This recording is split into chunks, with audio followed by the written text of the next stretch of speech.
सोलापुरातील लढाऊ महिला कामगारांनी आपल्या हक्काचे घर मिळावे म्हणून गेल्या 10 वर्षांपासून अविरत संघर्ष केले. वेळप्रसंगी लाठ्या काठ्या धरणे आंदोलन, मोर्चा, घेराव, तुरुंगवास भोगले. त्याचीच फलश्रुती म्हणून दस्तूरखुद्द पंतप्रधान यांच्या हस्ते हक्काचे घर मिळाले. परंतु देशात सत्तांतर झाल्यापासून मोठ्या प्रमाणात बेरोजगारी वाढली आहे. या श्रमणाऱ्या हातांना महिला सक्षमीकरण आणि सबलीकरणसाठी केंद्र सरकारच्या विविध योजनांच्या आणि धोरणांच्या माध्यमातून अल्पसंख्याक महिलांना रोजगार मिळवून देण्याचा निर्धार ज्येष्ठ कामगार नेते माजी आमदार कॉम्रेड नरसय्या आडम मास्तर यांनी केले. हुतात्मा कुर्बान हुसेन अल्पसंख्याक महिला विडी कामगार सहकारी गृहनिर्माण संस्थेची वार्षिक सर्वसाधारण सभा संस्थेचे अध्यक्ष माजी नगरसेविका कॉम्रेड नलिनीताई कलबुर्गी यांच्या अध्यक्षतेखाली पार पडली.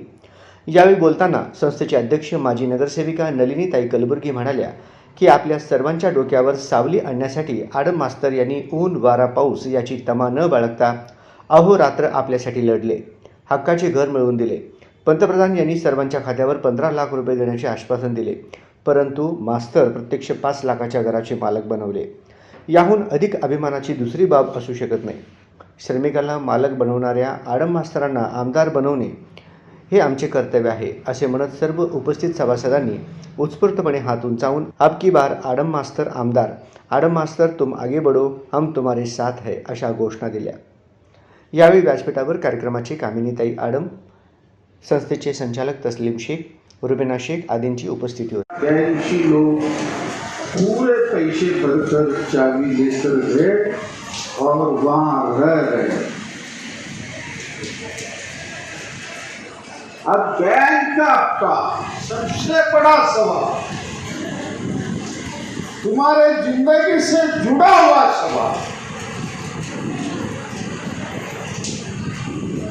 कि जब ये स्कीम बना था तब इसकी सब्सिडी 4.5 लाख. उस वक्त कई लोग काढ़े आए,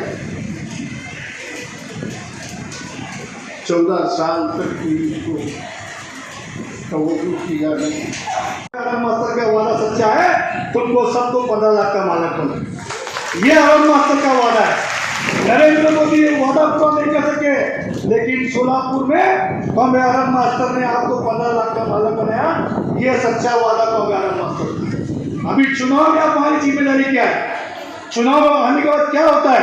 कोई एमआईएम वाला आएगा, कोई जात वाला आएगा, कोई धर्म वाला आएगा. आपका घर का बच्चा उनको बोलेगा आपको, अम्मी आपके